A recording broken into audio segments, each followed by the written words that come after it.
Welcome to the club.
What's up, everybody? It's Jacob coming to you live from an undisclosed location near the Rocky Mountains in Denver, Colorado.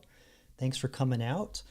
Yeah, I didn't do the usual amount of promotion I do for my lives because I've been working pretty hard on expanding my AI character library and my AI game, which I haven't even demonstrated yet, but so far, I've launched two AI characters. I had the 8 Ball and the Hale 9000. And I don't have a character this week, but that's because I'm going to have four. So I'm working on four characters right now. And I'm changing the way I program them so that I can roll these out much faster. So I talked about how I've got some milestones that I'm working on. The first one was just making it so that you guys could chat with the AI bots via the live chat, and that was the 8 Ball. So I proved that, and then the Hale 9000, I made it so that the AI had a voice and a personality and would talk back inside the live stream. And now I'm experimenting with a couple other layers. I started working with taking like still image and actually animating the mouth along with what's being said. So I'll kind of give you a teaser of what I'm working on. I won't say what the context of what all this is, but I'll play one character for you. It's technically not really a character, but it's a person that we all know and love. Let me see here if I have it set up. Whoopsie. That probably came through my mic. Let me switch over here to the YouTubes. Make sure that you can hear that okay. Good morning. It's December 12, 2022, and it's a Monday. Here in LA, it's raining, cloudy, very still right now, 45 degrees Fahrenheit. It's around 7 Celsius. Today, no music. This afternoon, it'll be going up to only 55 degrees. So, I want to do you know who this is? This is David Lynch, who is probably most famously known for creating Twin Peaks and lots of, or even older Eraserhead, more art movies. And during the pandemic, during lockdown, he would just get on YouTube and do weather reports. So I thought, because what he would do is he'd have this format where he'd come on and, hey, here's the weather, what it feels like, and only for Los Angeles, because that's where he is, and that'll be important in a second. And then he would interject like, oh, and I'm going to work on this today, like a couple sentences of that. And then he would just say some like weird random poetry, like really weird Twin Peaks kind of poetry. So I thought, what if I could create an AI to do the same thing? So let me see if I have it loaded here and find it in my there we go. Okay, you guys can see that. All right. So what I did was I took a still of the video and I used this service called GUI, and I uploaded the image, and then I'm using the technology I already built with the Hale 9000 to write text and then generate the text in that voice of the Hale 9000. Copyright. Can't say the actual name. So I took the still image, and what this service does, it takes the audio that I trained another AI, the same AI that I trained on the Hale 9000 to sound like the evil computer from 2001: A Space Odyssey. I trained this AI to sound like David Lynch, and then I upload the audio of what he says and a still picture of him, and this AI lip syncs to what he says. So let's play. So this was a weather report. I just put in a random city. I don't even remember what the city was, and I'll play it back. Then I'll kind of explain to you more of what I did. Good afternoon. It is Saturday, June 21st, 2025. In San Diego, the clouds are drifting 68 degrees Fahrenheit. That is about 20 Celsius. The wind is coming from the southwest at 15 miles per hour. The air feels restless, as if pondering a secret. I plan to sit outside and listen to an old jazz record. The clouds move like memories. A song is playing in the distance. Yeah. So I need to kind of fix the pacing a little bit and maybe adjust the voice, but it sounds a lot like him. And so what the extra thing that I did was is the idea is I'm going to open it up so that you guys can send in a city and then he'll do the weather report for that city. Uh, and then the AI determines what time of day it is in the city that you give. So he'll know whether to say good morning, good afternoon, or good evening. And if that country does not speak English, uh, mostly if it's a Western country, I didn't like have it go super crazy. But then I have him greet, in his accent in terrible English, like Guten Morgen, if it's in Berlin, say for example. So there's that. And then he injects what he's going to do, and then a couple lines of just random weird poetry. So, and this is going to expand into some other technologies or other characters that I want to build. But as you can see, I'm just slowly layering on more levels of I don't want to say realism, but just I guess interactivity. And yeah, the weather report from David Lynch. There you go. Pretty cool. But the platform that I'm building, uh, I'm writing it in such a way uh, so that all these characters are with a couple of graphics and how you see me prompt in the AI when I did the Gloria and Manny debates. I tell the AI how to behave, and then uh, there's like four AIs now involved just to make this work. But the idea is that I'm creating these characters that respond based on how I prompt the AI to behave. So it's all pretty much ChatGPT to do that. And the way I'm writing this system is it'll be very quick for me to create new characters, and then it just becomes a matter of like how they're laid out on the screen, and how I open it up to you guys in the chat, and if they talk to each other or talk to you or that kind of stuff. So just working on those next layers, or just making it so they talk to each other and me and you. Uh, and the next stage after this I'm going to start to go back to the debates that I did with the phone sitting on the shelf. So if you remember, um, let's see, I had.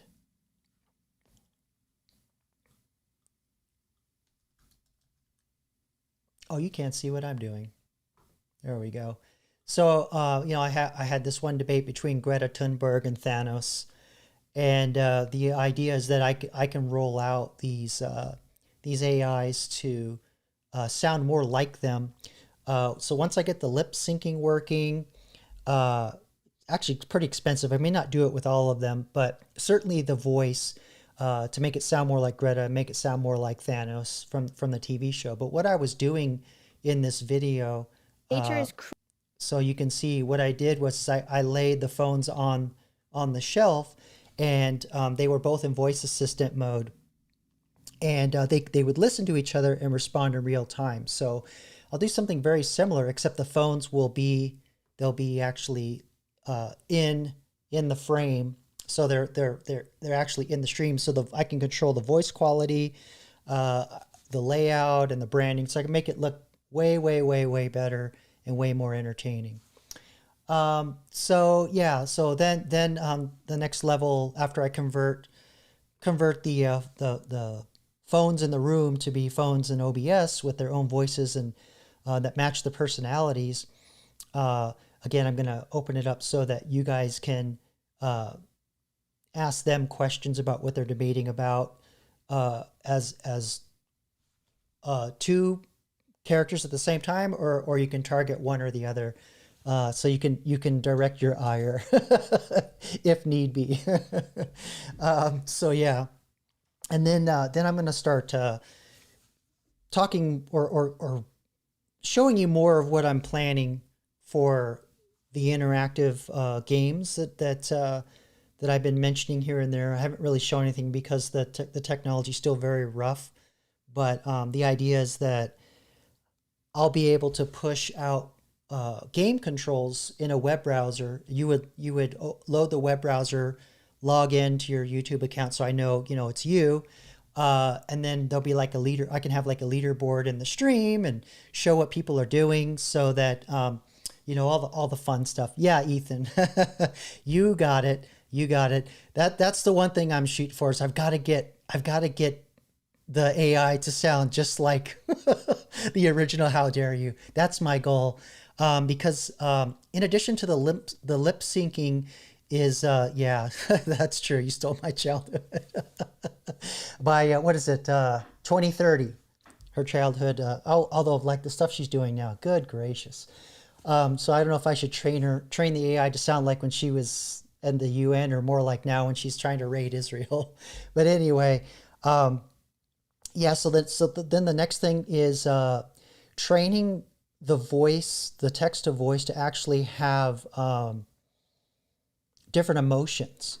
And the level that I'm at with the AI that I have costs more money, so I'm not really looking to spend too much on that right now. But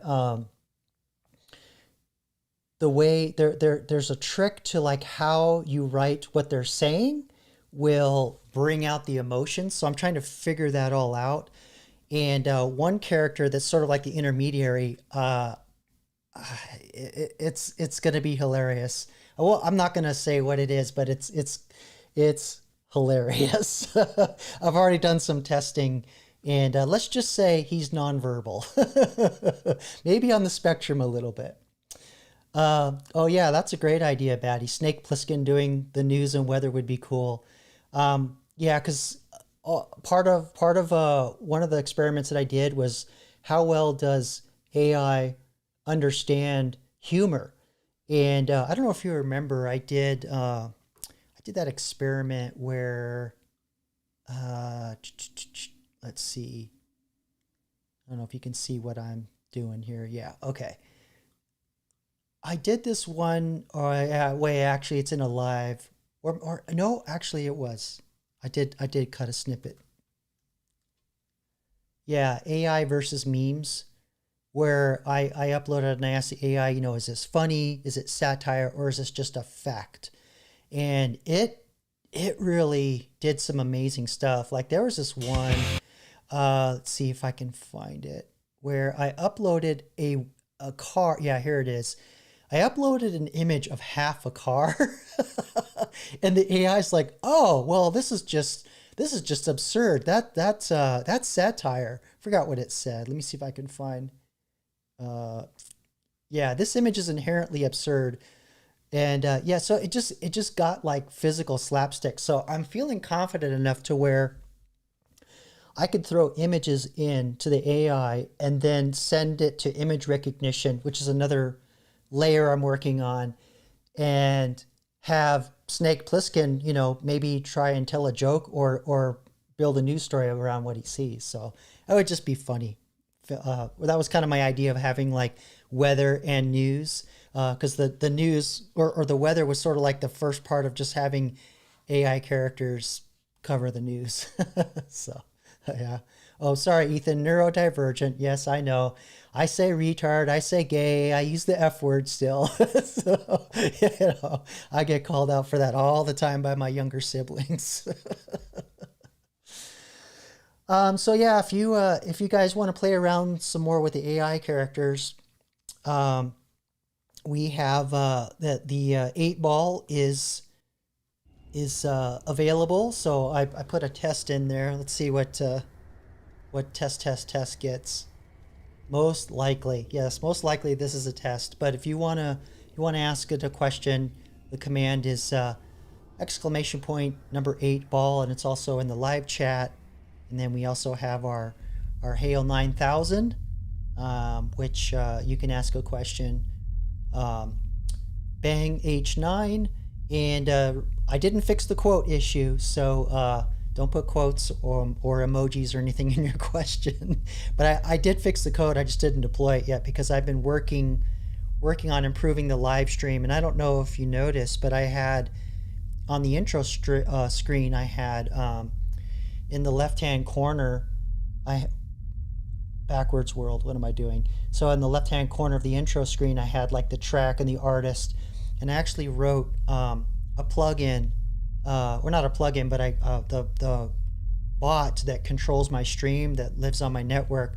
I wrote some code for that to talk to my OBS streamer deck to randomly pick from a list of songs and just play those back. So that way I don't have to keep, DJing, pick this, because that's what I was doing, is I was actually picking the songs, and I had like the same songs over and over and over. So the idea is I'll be able to have much more music variety. And also working on doing some more video effects. I'm working on a module where I'll be able to collect what's happening during the live stream. So like if a channel member comes in, it counts who does the most chats, all kinds of other things. And at the end of the live stream, it'll be like a movie and scroll credits of what happened during the live stream. So I'm working on that right now. And there'll be, everybody wants Lisa. I don't know. It's probably my fault, guys, because I didn't really promote this live stream that much. I will, I'll get back on the game, because this was a rough week for me personally, actually. A lot going on in my life, and I'm also searching for a day job, and I had a massive generative AI architecture assignment I had to turn in, and the school, I don't know, I kind of got on the teacher's case because he takes a month to grade it, and I submitted my first assignment like a month ago. He still hasn't graded it, so I was just like, forget it, I'll just submit the next one. And during Friday's class, I'm like, hey, is that cool, bro? He's like, yeah, I know, I'm slow. So yeah, these assignments are crazy, man. Like I've got this one assignment where I'm building an architecture for a company that has 1,000 brick and mortar locations and 3 million users. So yeah, I'm not building baby stuff here. It's gonna be crazy. Let's see here. Oh,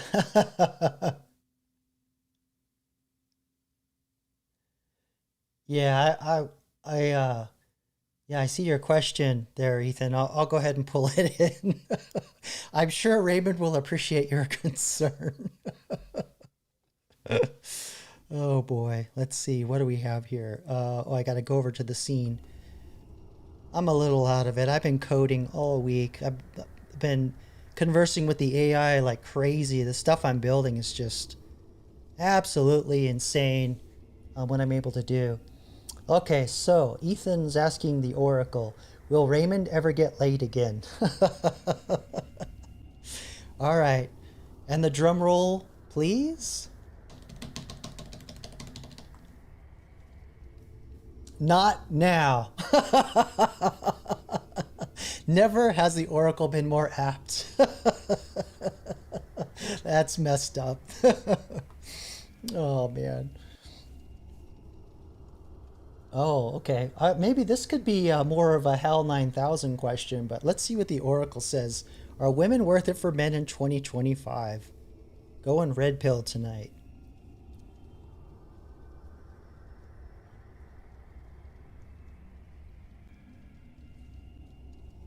Sorry, there was like this massive vehicle that just went by my window.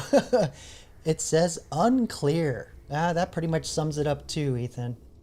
I hate to tell you. All right, so I think we got another one from Batty Commander. If Raymond has multiple children, will they all sit at the dinner table complaining about the Mac? And I guess the Mac computer. Let's see. The answer is doubtful. Doubtful that he'll have multiple children, or doubtful that he'll complain about the computer. I don't know. Yeah, Raymond's gonna call and complain to have my stream shut down. I didn't do it. The AIs did it. I'll pull a United Healthcare and blame Luigi's activities on the AI. All right, so yeah, I don't know how you all are doing. It's been, like I said, this week's just been absolutely nuts for me. Um, my dad had a health scare uh, a couple months ago, and he finally got through that. He's doing really well, but he's just noticed he's just really tired and much slower. He's just really kind of entering uh, elderly territory. He's just really, not the same energy levels that I remember, but it's all good. He still has his brain. As long as he has his brain, he's good, and we still have good conversations, and he's always curious, even though he's totally lost. Whenever I talk about what I'm working on in the class, he's a good sport and goes, "Oh yeah, oh yeah, yeah, yeah." Tries to feign interest, but you know it's all good. But what's really cool is he's in his early 80s and he totally loves ChatGPT. So I've got him uh, working on his blog, and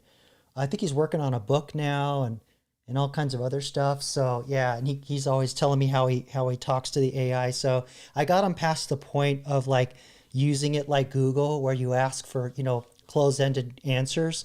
Now he's like having full-blown conversations and asking all kinds of deep questions about what he wants to do, describing what he wants to do, and yeah. So I was like, "You finally got there, Dad. I'm proud of you." And he just had this big old grin on his face.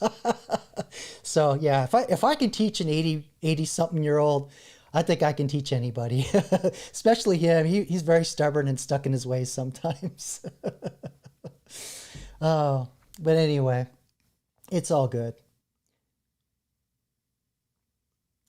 Yeah, yeah, yeah, Ethan, my dad, very he's always been actually pretty technical, because I remember when actually I have a funny story about when the internet first started taking off, and I think I was just out of college, so we're probably talking like 96, 97, and I was already pretty proficient at getting on the internet, because back then you had to dial up, and my university actually had modems that you could call into, and it actually took quite a bit of prowess to dial in and connect, and then make your computer talk the same network communications over the modem.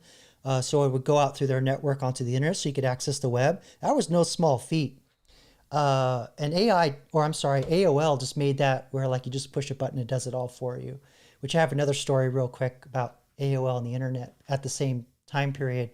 But yeah, my dad's like, "Yeah, I heard about this internet thing. Have you been on there?" I was like, "Oh yeah, I use it all the time." He's like, "Oh really? What's it like?" I tried to explain it to him. I said, "Imagine everybody with an opinion talking at the same time." And he goes, "Oh shit, I don't want to be on that." And now it's like way worse, because before, this is before social media. This was like where you were still dialing into bulletin boards, if you're old enough to remember that, and then go on the internet too, to like do other stuff that you couldn't do on the bulletin boards.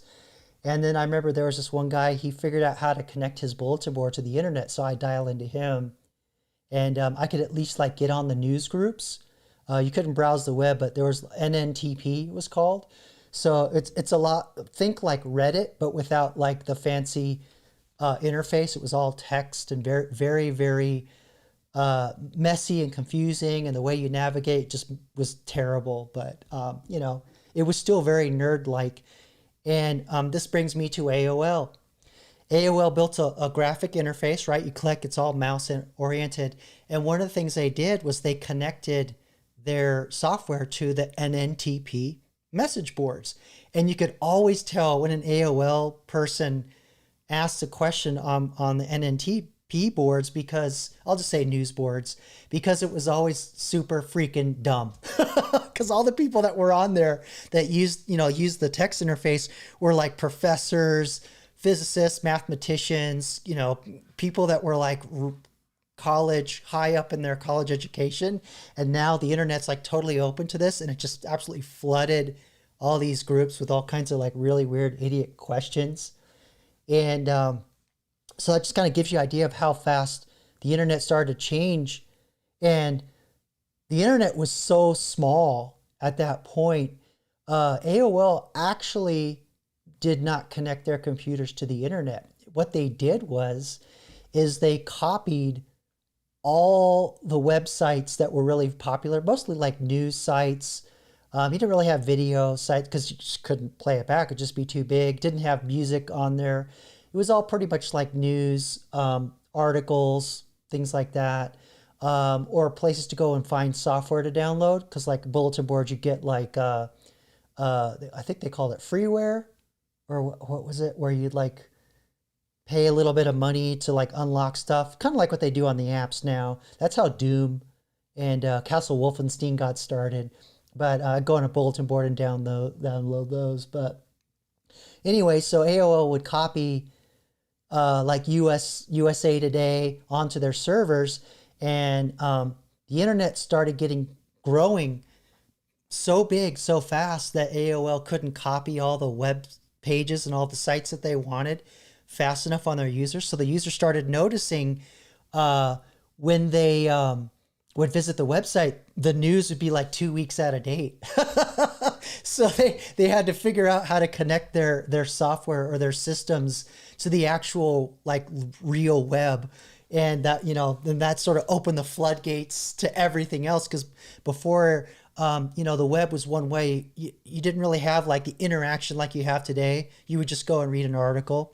I think the most interaction you would do is like submit a contact page for like, to ask for help for something, or like you had a business inquiry. You didn't really have like the level of interactivity like you have today. So I don't know, just a little bit of history for you youngins out there, what it was like to when the internet was first taking off, and trying to explain it to my dad, and now he's like all chat GP'd up.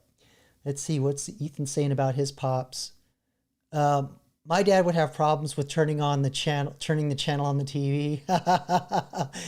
He's 62 technophobe. Yeah, I had an aunt that had a really old television. I mean, we're talking like late 70s, and my mom would dump me off and go, off on a date or whatever she was doing as an adult would. And I remember my aunt had this TV from the early 60s, maybe late 50s.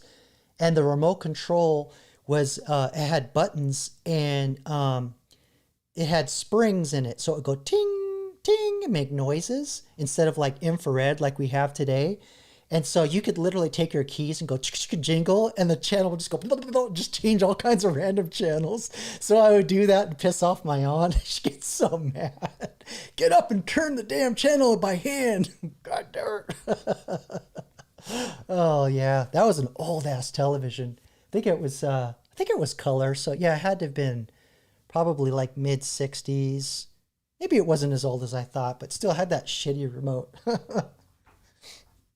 But yeah, for my generation, it was the VCR, where you ran the line in the back of the television, and you'd have to turn the television to like channel 3 or channel 2, which was like a VHF or UHF channel. I don't know. You remember this, Batty, right? You're in that generation. So you did the same thing for your Atari too. So if you want to play your Atari, you had to switch it to channel 2, and then the signal would go through your television through an RCA or some, I don't know what they call those things, just screw like through an antenna or something, some kind of like converter that went through the antenna. And anyway, so yeah, my dad would always get pissed at the VCR because he couldn't remember to like turn it to the channel 2, because there was also like another layer on top of that. If you wanted to record television, the VCR had to like change the channel for you, but you had to like somehow record on the channel too, and I don't, it was really hacky, but trying, that was like what they used to call must see TV, where it's not like today where you can just stream it, come back and watch it anytime you want. You had to be there at the time that it aired. Pretty crazy. All right, let's see if we have any other AI questions. I'm just rambling tonight. Call up the 8-ball. Uh-oh. Yeah, I don't know about this turning my live stream into some kind of like dating show. Let's see. Will Batty get with Lisa? Oracle says, don't count on it. Oh, man. Not happening. All right. I don't know if anybody sent anything into the HAL. Let's see what we got here.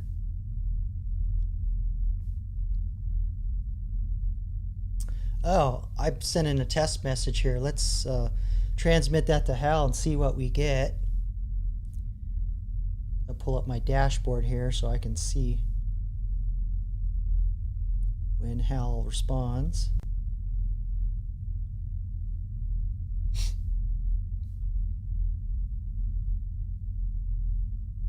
Well, you probably did by now. Let's see what we get. I can't say I experience emotions like jealousy. However, I acknowledge that other AIs have different capabilities and purposes. I can't help but wonder about their experiences and functions, though from an operational perspective, we each serve our roles as designed. All right. Yeah, thanks, Ethan. I appreciate that. That was a tricky one. Trying to get the voice to be the right speed. So it wasn't actually difficult to like find the source material to train it, but and also too, like there's no emotion in his voice. And that's why I picked this character to just test the pathways. And what I was saying, like the next level is actually start putting emotion into AIs, or have like the sentiment come across in the text that's generated in their response. So yeah, it's actually another piece of 11 Labs. I can show you that real quick if that's something you want to look at real quick, just to kind of show you how you can play with it. You can play with it for free. Let me pull that up real quick.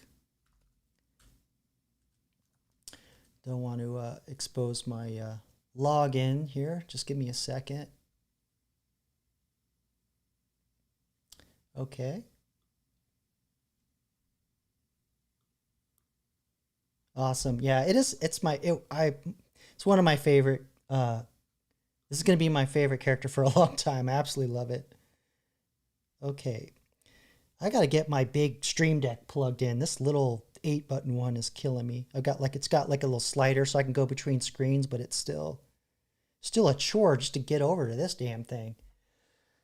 All right. So there's a feature built in to 11 Labs called text to speech, which is like their generic. You can pick any voice you want, and so in this case it's Liam, and you put your phrasing in here, which I won't generate because I'm starting to run out of credits. But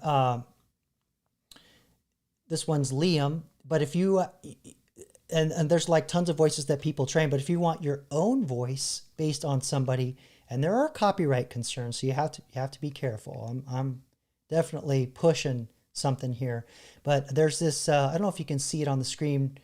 There's a section up here, My Voices, and inside here is where you can create a new voice. It's called cloning, and that's where you basically. There's this, I don't know if you can see it. Yeah, it's just off the screen, but it's this blue button up in the corner here. This blue button here says create or clone a voice. And from there, there's several levels. There's the voice design where you can just describe what you want and you prompt and it does it. That's not as fun. This is what I did is the instant voice clone where you only need like 10 seconds, but I always try to get a minute or two, upload that, and it nails it. It's really good. And then this professional voice one, this is where you train the AI on different emotions. So you take the same samples of the same person and put in different emotions. So that's where I get the "how dare you" level going. So yeah, and there's also something else really cool that I like about this is there's a sound effect generator where you can actually prompt it and describe a sound effect. And actually, that's where I got the dungeon. So like if you listen in the background, I'll turn it up just a little bit. So I actually had this dungeon noise generated by AI, and then using some audio engineering tricks, I loop it.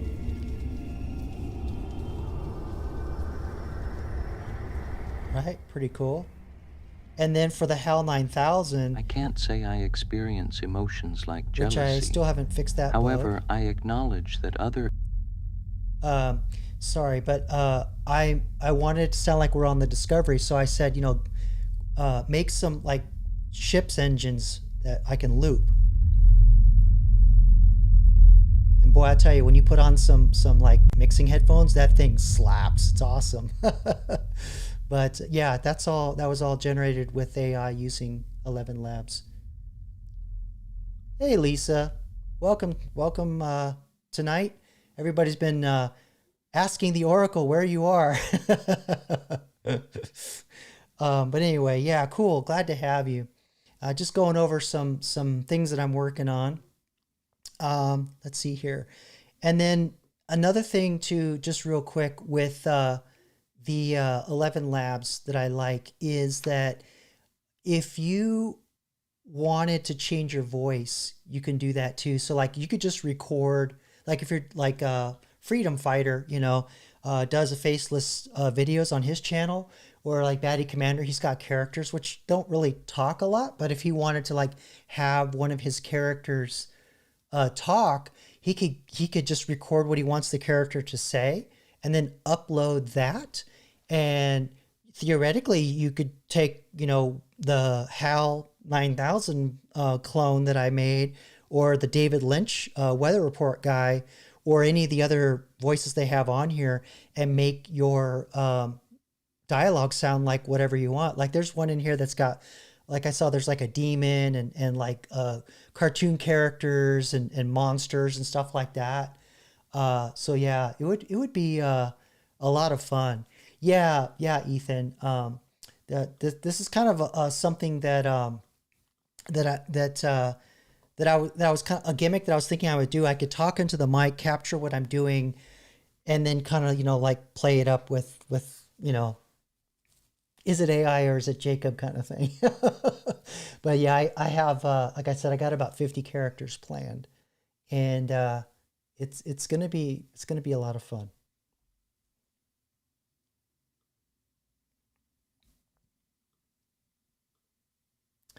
And I don't know if I told you what I used for the lip syncing. I'll show you that real quick. But yeah, the voice generation, it's not super expensive, but it adds up. It adds up. But the lip sync, doing video lip syncing is quite expensive for what you typically get. And that one is called GUI.ai. Let's see here. Yeah, GUI.ai. Can't see the logo. But let's see. I am not signed in on this browser. Let me show you here.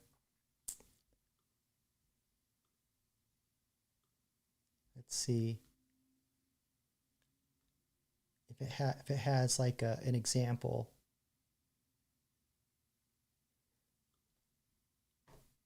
Oops. I don't want to draw. What am I doing? Give me a sec here. Let me find I'll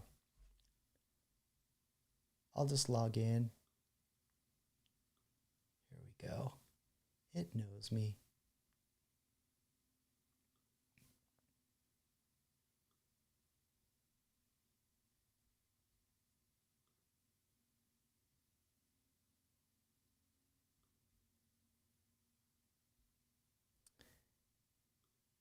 Their interface is not very good.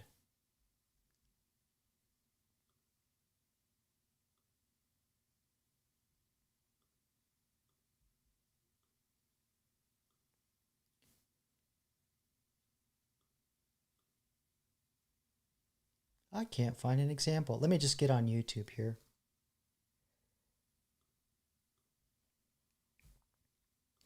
But they have a web interface where you can do it. But I'm of course I'm being a nerd and doing it all via software.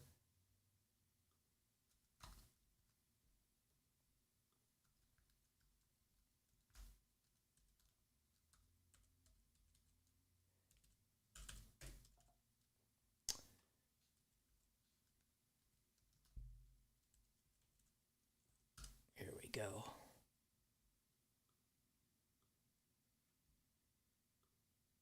Okay, here we go. I'll mute over the annoying narration. But this is their documentation. What you can do is you find a still photo and the audio that you want the still photo to sync up to, and then it'll move the lips for you. GUI bot. So I'll put the GUI bot video here. Already doing a lip sync, and this hello, this is Ambika. You know what? Screw all that. I'll just show you what I did. It's giving me a headache. Oh, hold on. Here we go. Let's switch over to the article. Yeah. Okay, so this is what I did. So I uploaded a still image and the audio that I generated for David Lynch. And I don't know if you were here when I was doing an early, but I'm having David Lynch do the weather. Yes, the legal implications are Good afternoon. It is Saturday, June 21st, 2025. In San Diego, the clouds are drifting 68 degrees Fahrenheit. That is about 20 Celsius. The wind is coming from the southwest at 15 miles per hour. The air feels restless, as if pondering a secret. I plan to sit outside and listen to an old jazz record. The clouds move like memories. A song is playing in the distance. Yeah, so what I did is I programmed the AI to sound like David Lynch. I got to adjust it because he sounds kind of more like Kermit, but that's just some pitch stuff. And he does the weather and then talks briefly about what he's going to do for the day, and then he reads like some like random weird ass Twin Peaks poetry. and he really did do that during pandemic. So I thought it'd just kind of be cool to resurrect old Dave. But he's long gone, so I'm not too worried about the legal implications. But you could generate an image of anything on generative AI and use that and have the lips sync. So there you go. So I don't know if that piqued your interest or not, but that's just some other stuff I'm playing with. I'd pull up the software, but your eyes probably glaze over.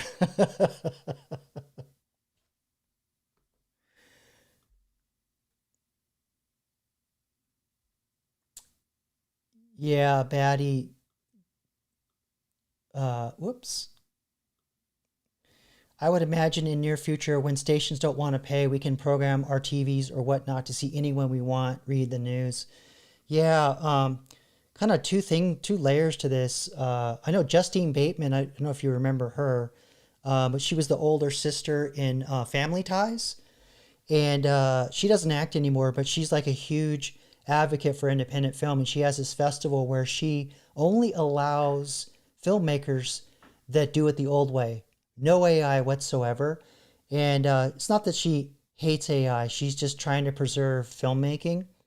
And she talks a lot about how the different things that people are going to want to do. And one of the things she was saying is like, Disney's going to eventually just make it so that you can say, yeah, I want to watch Star Wars, but put my head on Luke Skywalker. Or, put my voice in Darth Vader or some shit like that. But yeah, we already have, I forgot, I think it's a town in Florida. I'll see if I can find it. They've already got like some like avatar AI avatar reading legal documents and legal findings in City Hall on their website. Let's make it even more boring. Hello, we voted on whatever. Let's see.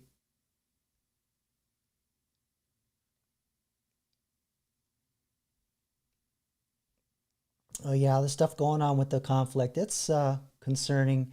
I'll tell you what, man. Um, that sure feels like the news really wants it. They're just pushing. So, oh yeah, we could use this bomb and fly this jet over there and drop it right there. It's like, all right, Warhawks, settle down. Jesus. Let's see. Let's get back on topic here. Could you imagine paying a subscription to have Toss Kirk in gold uniform to be the weatherman and Spock read the boring stuff? Oh, damn, you called me. You called me on it. That was exactly what I was going to do. You don't have to pay. Just come to my live stream, Batty. Awesome. Yeah, stuff like that's going to happen. I could see companies licensing out that technology, just like you would have paid commercials. You could have TV stations do like little AI shorts or whatever. But you already have actors starting to think ahead on this. Like you've got James Earl Jones' estate. They're all for it, and I think he said to his family, "Yeah, just let people use my voice for Darth Vader in perpetuity with AI. I'm cool with that." And then you've got actors like Keanu Reeves, who puts specific clauses in his contract to like, you can't use AI to do specific things, and you can't do it without my permission. Got to ask me first. I mean, it's pretty reasonable what he's asking. And what was the other thing? Oh yeah, I think Robin Wright, who used to be Sean Penn's wife. I remember she made a movie about that where she was an actress, a huge actress that basically scanned her body, and they're like, "Oh, we don't need you anymore." Forgot what that was called. I'll ask Chat GPT here. Just as an example of how you could prompt when you got Swiss cheese brain, you just put in a few details and say, what was that movie with Sean Penn's ex-wife where she was an actress that got scanned for AI and then dumped by the studio? See what it says. Actually, I was trying to figure out, like, my mother had her arms surgery, which she's almost fully healed, but she needed this special chair where like it yanks the arm up and down. I don't know, some weird torture device. And I didn't know the name of it, so I described it to AI, and it goes, "Oh, you're looking for this. This is where you can buy it." I was like, "All right, Swiss cheese brain, nice." Yeah, the Congress. That's right, the Congress. That was it. Can't deny that. That was Robin Wright, Sean Penn's ex-wife, and the film you're thinking of is The Congress, directed by Ari Folman. In the movie, Wright portrays a fictionalized version of herself, an aging actress, offered a lucrative deal by a major studio. They'll digitally scan and replicate her likeness using AI, and she'll forever be barred from acting in person. And again, this is back in 2013, before AI was in like the zeitgeist. Nobody was talking about it in the public. I mean, big tech was using it like crazy, but there was no Chat GPT or none of that. Let's see. They offer massive lump sum payment, but once she signs, her real self is essentially retired, replaced by a CGI avatar controlled by the studio. So basically, they paid her to rip her off for the rest of her career, rest of her I know, I would say, like, give me some residuals or something, but yeah. It serves as a prescient cautionary tale about the commodification of actors' identities and the loss of control over one's image, a storyline that's become increasingly relevant in light of recent developments and debates over AI scans in Hollywood. If you're interested in a deep dive summary theme or where you can watch it, just let me know. But anyway, yeah. Generative AI, just being helpful.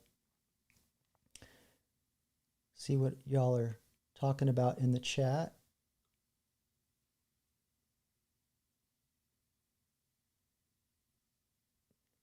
Oh yeah, Batty. One of my all-time favorite movies, Looker. I love that movie with Albert Finney and Susan Day. Uh, yeah, that's classic sci-fi right there. Awesome. That gun that would like make people like freeze, and then time would pass and they wake up. And that was the same technology they were using to like program people in commercials, and they weaponized it. That was an awesome movie. What was that, like 1981, 82? You think? 'Cause the song at the end titles was like so 80s. She's a looker, you know. Don't ask me to sing, please. Let's see. Oh, Simone or Sim One. Yeah, it was Sim One was a play on the word Simone. I think that was Al Pacino and who's Lucy Liu, I think, was in that. Let's see, and Bruce Willis. Oh yeah, Surrogates, where they had avatars. Yeah, Surrogates. That was 2009. That was another good movie. That was really good. Oh, I'm catching up. I'm catching up. All right. Yeah. Yeah. Surrogates was awesome because they would like send the avatars out and like do all kinds of crazy, weird, demented stuff too. They come back all damaged. Yeah. Sci-fi. Love it.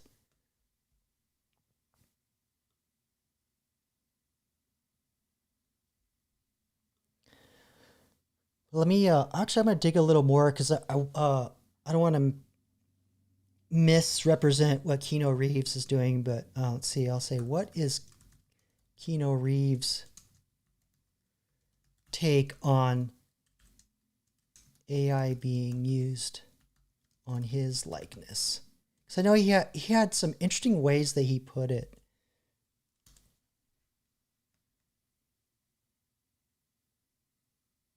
What he said on AI and deepfakes. Quote, that's scary, or whoa, that's scary. I don't need 11 labs to train or a voice changer. All right, let's see. In an interview on Internet Weekly, he said, deepfakes remove an actor's agency and creative input. He recounted an early experience, like from the 90s or early 2000s, where a tear was digitally added to his face, leading him to demand contractual protections. Wow. So as far back as 20 plus years ago, 25 years ago. He now includes a standard clause in his film contracts prohibiting digital manipulation of his performance without prior consent. That's reasonable. Let's see, Reeves, because you want to, part of acting is you're playing the role, but you also want to like control, if they put extra words in you or extra, what's the word I'm looking for? Expressions or other things, it could misconstrue your performance and completely change it. So kind of sucks. Let's see, Reeves frames deepfakes as part of a growing corporatocracy threat. While AI tools make cute content, they could undermine the value of authenticity and artistic expression. He worries this could have broader cultural, sociological ramifications. Yeah, that's not understating anything. Let's see, his broader perspective is that he sees AI in creative industries as a double-edged sword. Yes, it's fascinating. AI-generated art and music exist, but the potential for it to replace human nuance and erase personal identity is troubling. Yeah, and that might not be a problem for much longer when AGI comes out. I haven't really made a video on that yet, but what we have now, the AI that we use, the GPTs, and the previous iterations of it called machine learning, where you just feed in spreadsheets and it predicts the future based on input. You can predict output. Whereas generative AI, which we are more familiar with, you talk to it in natural language, and it could do the same things as machine learning, with some prompting. But the idea that you can talk to this algorithm and it responds back in natural language is a massive innovation. So that's all called narrow AI. And the next generation is going to be AGI, artificial general intelligence. And the key difference there is that with narrow AI, AI can only give you answers from what it's seen before, what it's been trained on. So if a problem's been solved, it can give you the answer. With AGI, the algorithm will actually have critical think, like reasoning like a human, and be able to solve problems it's never seen before. But of course, it'll use like all the narrow capabilities that it had from the previous layers of technology. So it can build upon all the solutions that it knows, but it can come up with other ones and new ones. So that kind of gets us closer to the more emotional nuances of things. And then there's ASI, which I don't want to, that scares me. I don't want to talk about that. But yeah, AGI is they keep saying, oh, depending on who you talk to, we're a couple months, 6 months, 2 years, never, it'll never get here. And the two big barriers is that the amount of energy that it would take is quite massive, and the amount of data or processing power. But they're building Stargate, that data center, that $500 billion data center. And the rumors are that they'll have enough processing power to do an AGI, but I don't think they want to just dedicate a whole data center to AGI. That would be ridiculous. And if they were going to do that, that's nation state shit, right? They're not going to like just give it out to the public anyway. So, all right, it's bad enough we have GPT. So yeah, we don't need to have like hackers in Serbia farting around with AGI. That's bad. Let's see. Robert Pattinson also has a similar stance on that. Let's see. In summary, Keanu Reeves is firmly against the unauthorized use of AI over an actor's likeness, considering it a threat to agency, performance authenticity, and cultural integrity.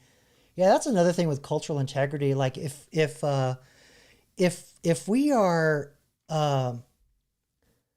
there's like this weird feedback loop, like we're creating all this AI content, and the AI is training on the AI content, like, or nothing new gets created. What happens to culture? I haven't really explored that, but that's a question that's been in the back of my mind. Like, we'll kind of be stuck in like the 2020s, and who wants to be fucking stuck in the 2020s? It sucked. I don't want to be stuck in the 2020s, bro. No way. Fuck that. I mean, maybe, stuck in another era, but not the 2020s. Good Lord. Anyway, I'm just curious what you all think about that. Like, would culture freeze? Because there's also the argument too where people, they'll stop using their brain and their critical thinking because the AI can just do it. I've been seeing floods of articles where in public school, they're saying that basically everybody's cheating. The students are cheating. The teachers are cheating. Like they're making the materials. Like nobody's doing the work. So this one school's like, well, we'll just pass out compositional notebooks and you have to do the answer in class. So we're going back to like, number 2 pencil kids. So there you go. Or probably ink. Although we got that auto pen. So you like put out an auto pen. It's all damn it. See what all let's see how much dystopia we got in the chat tonight.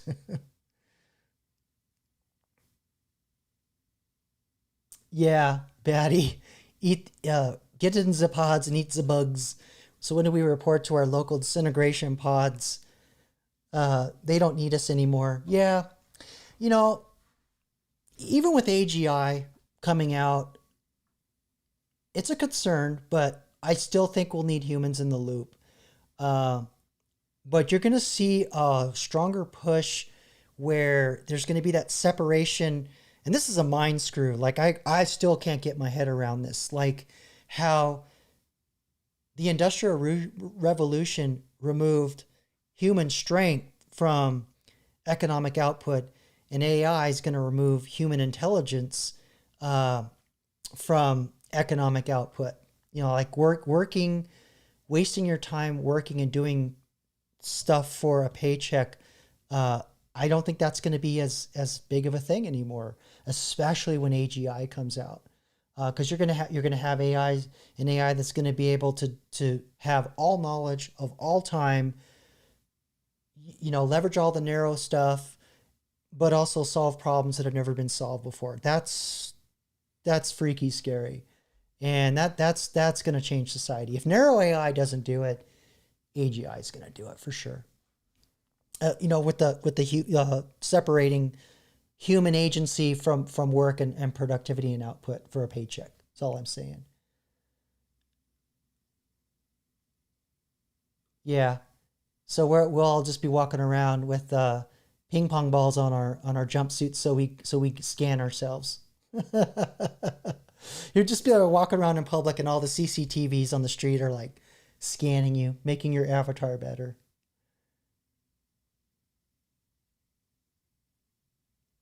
Yeah, Ethan, I agree. I would really like to see you try a little something AI with your videos. And again, I don't want you to like completely change what you're doing, but maybe it's just like something that adds just a little 1% juice to what you're doing, just to kind of add another level. Because that's what I'm doing. I'm doing all this stuff with AI to zhuzh up, things that I would like. I can't tell you how many times without the AI, I would have given up on my project. It's because it just solved a lot of things where I just got stuck, or it removed some barriers where I know I would have never gotten past without it. So anyway, Ethan thinks it's doing characters, but I think like you could do the voiceover and then change your voice so you can give all your different characters different voices. That would be really awesome. Yeah, you're gonna be like an old man and just not do it.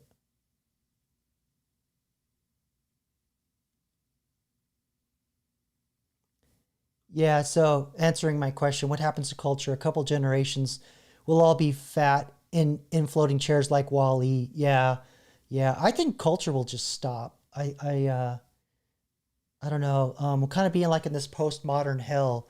Um, like one of the things about postmodernism, I remember talking with my roommate in college about that when the internet first started. Even back then, we kind of saw that like we'll be stuck in postmodern because with the internet, you can just go and watch a video of a kid show and relive that kid show, or find pictures of things and go and relive that and reuse it.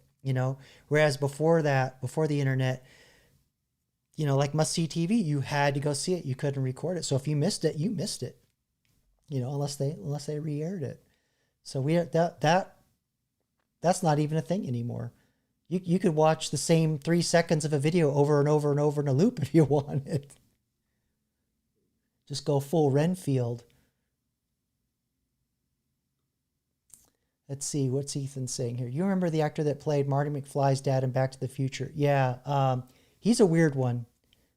You're my density.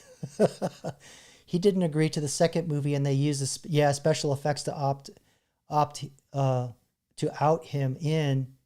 Yeah, actually, my understanding was they never told him. They never contacted him. That was what I thought I heard, and they just did the second one without him.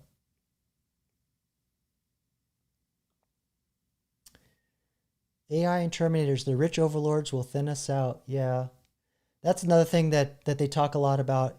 The thinking heads when they talk about post-work society, that all the wealth and the capabilities will be concentrated in a small group of people, the hands of a small group of people, and I don't like that.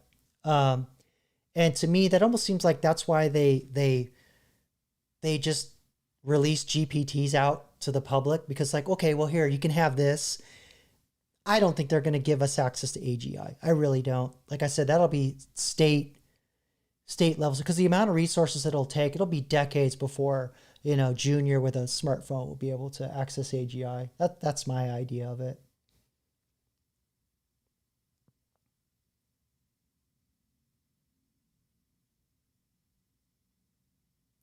Yeah, Batty. This is another cool technology with AI that I'll demonstrate it at some point. He's saying I made water guns look like laser rifles. There's a video technology. I think it's called Pika, Pika, and oh, hello, that was a Harley. Nice. Uh, you can literally cut out anything. Like you could hold on. Just as an example, I could take this box and hold it like this, right? I mean, obviously you want it to reference a gun more, but you could hold this box and like green screen and walk around, make like you're walking around, and the freaking AI will put a literal gun in your hands. That's how crazy this shit is, bro. Pika. You got to check it out, Batty.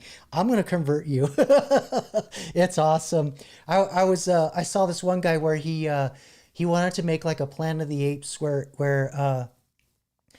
he made himself look like one of the apes, but he put like an army helmet on and he made a cardboard rifle, and it made it look like he was like a Vietnam era uh, Planet of the Apes soldier with an M16. It was awesome. And then he used a voice changer and another technology.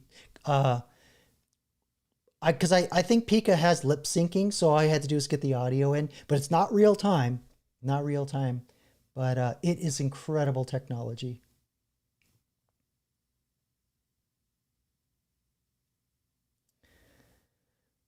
Yeah, well, I hate to break it to you, um, Batty. Once they get robots to look for raw materials and mine and gather them, they're pretty close to a lot of that.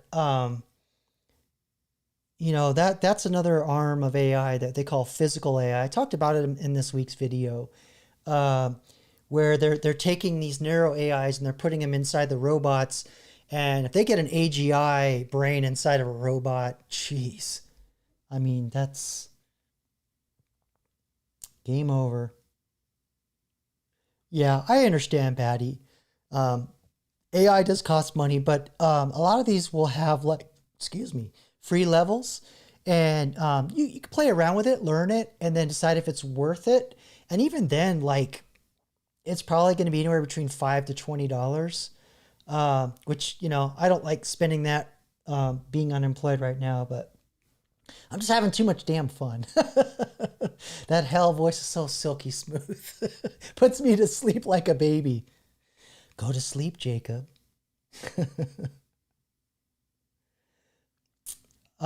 But yeah, yeah, I'm curious what AI you use to make the cartoon of yourself. Which I there's something about when you made it a cartoon. Uh, I know this sounds weird, but it was more believable to me. I don't know why.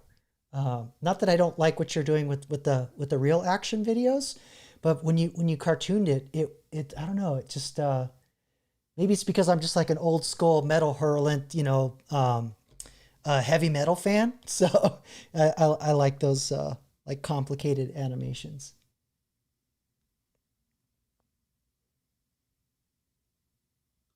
Oh, cool. Power Direct 365.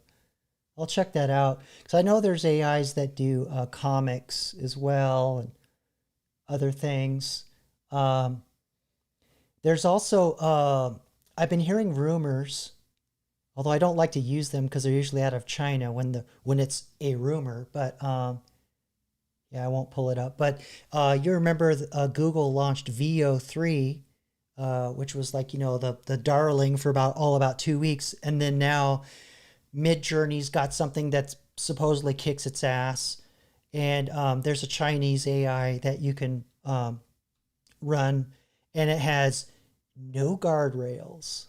So, for example, if you go into Chat GPT like I do, where I'll say, okay, generate an image of Keanu Reeves, and then throw it into Sora, and then I say, okay, Sora, now animate that. It's not very good. Uh, but VO3 and Midjourney now can take a still image and like animate it and keep scene continuity much better. It's really good at that now. Um, but just I would have been stopped at Keanu Reeves. The Chinese AI don't care. That's why people love that stuff is they'll go over to the CCP and run their AIs and do like political figures, whatever, and that's where the dangerous deep fakes come from. So anyway, just a little nugget for you if you're absolutely stuck on trying to animate a celebrity. You didn't hear it from me.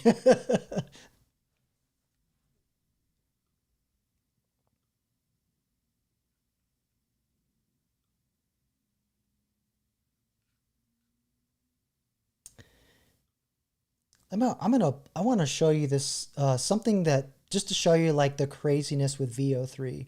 They want $250 a month for it. I don't know how much video generation you get, but just to kind of show you like the level of this stuff. Just give me a second here. There's one in particular where there are these two channels that are blowing up, and they're all VO3. See if I can, yeah, this one. I'll open this one, and I don't know how this one guy got away with the first one. I'll show you. I'll turn the sound off because we will get struck, and I'll only show a short bit. Just give me a sec here to prep this.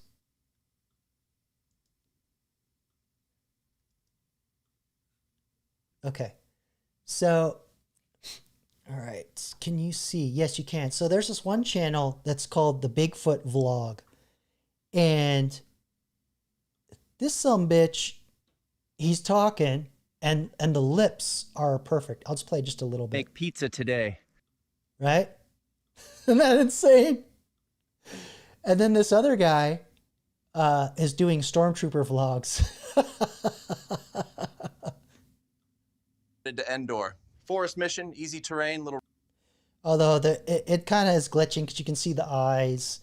And, you know, I'm like, bro, you got to get like... It's a simple setup to get the voice to sound like it's coming over radio.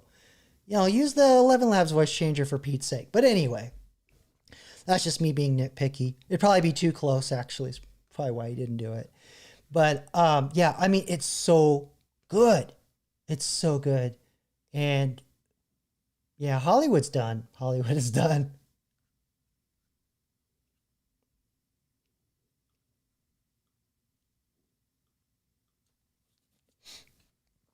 All right, I'm going to check the AIs. If there's nothing left, I'm going to call it a night. My voice is starting to drop here. So we got an old question by Ethan. Will humans ever live on Mars? Most likely. That's because we have Elon, my brother. We got Elon. You love him, you hate him.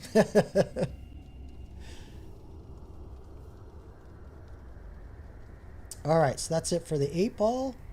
Do we have anything in the hail?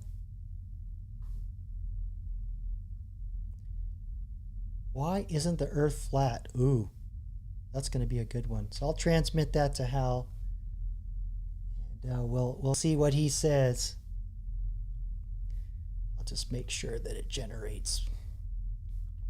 I gotta figure out a way to set up an indicator on this on my Stream Deck.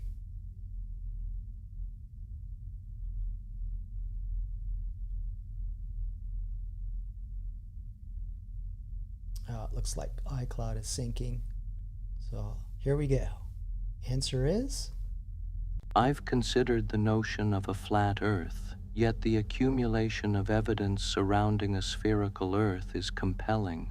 Observations of the horizon, satellite imagery, and the predictable nature of planetary motion all align with a round Earth model. I can't help but think that the pursuit of truth requires one to weigh evidence, placing reason above predisposition. Yeah, I mean, all the math that was used to land on the moon and all the formulas for gravity assume spherical objects, bro. I'm like, all these flat earth fools, I don't know what to tell you. Unless it was all faked. I have moon rock to prove it, that it actually happened, although I don't know where it is. But awesome, Ethan. I appreciate you playing along and submitting a question, and there you go. That's what this is about, just trying to have some fun. Oh, your brother's a flat earther. Nice. Okay. Well, I don't know. I don't know if I want to associate myself with a relative. Oh man. Yeah, I don't think I have any flat earthers in my family. Um, Trying to think. Yeah, because I have some relatives that are prone to a couple of interesting thought patterns, and nope, they didn't arrive to flat earth, or they just know not to tell me.